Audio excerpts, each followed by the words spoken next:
So I am just going to demonstrate how to start and how to stop when you're quilting. So the first thing I'm going to do is I'm going to put a knot in the end of my thread using a quilter's knot, the bottom of my thread. So I'm going around twice with this to get a medium-sized knot. There's my knot, and I'm going to cut the tail off the knot. So I'm trimming back the tail. So I have my knot at the end of my thread and I've trimmed back the tail. Here I've drawn a line that I want to quilt onto.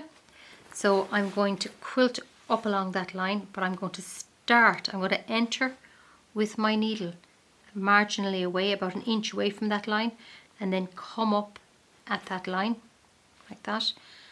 I'm going to push my needle in, and there's my knot, and I'm going to gently tug so that the knot disappears. So when I put my needle in through, I just went in through the wadding layer and not into the back of the quilt. So when I tugged, the knot got buried in the wadding layer.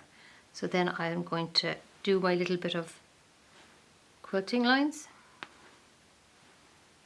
I'll just do one or two little quilting lines, or one or two little quilting stitches.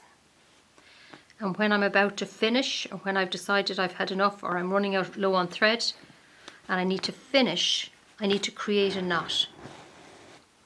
So I'm going to make a knot by making a circle with my needle and thread, and then pulling my needle up through that circle like that, and I'm going to control where the knot will be created. I want it to be close to the bottom of the thread, close to my quilt, but about maybe a half an inch or thereabouts away from where the thread exits the quilt.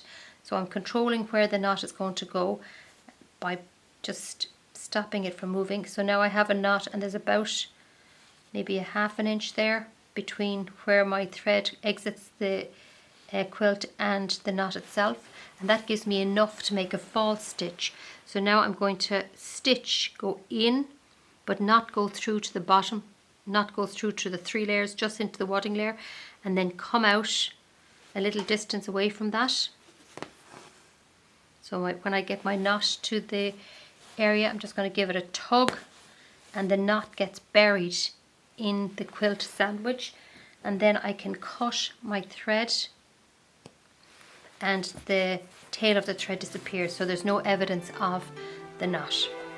So that's how you start and how you stop with your quilting, your hand quilting.